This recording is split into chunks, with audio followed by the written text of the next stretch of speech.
How do, everybody? Let me turn this around.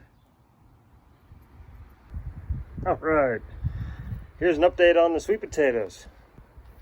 Just got done doing pulling the first slips.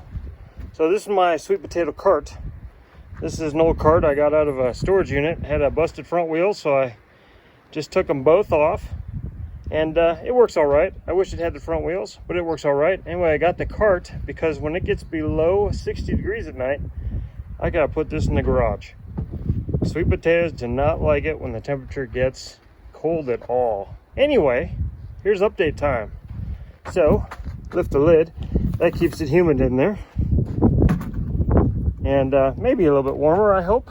Anyway, there's the sweet potatoes. They're doing awesome. At them, half buried in dirt. It's just regular old yard dirt. And they've grown slips really well.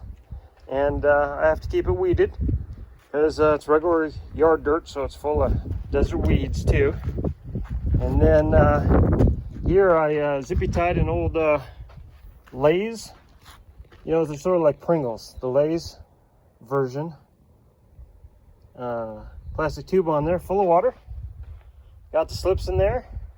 And also, I trimmed off all the leaves. Let me take you inside real quick. I trimmed off all the leaves, the lower leaves, and we'll be eating them for dinner.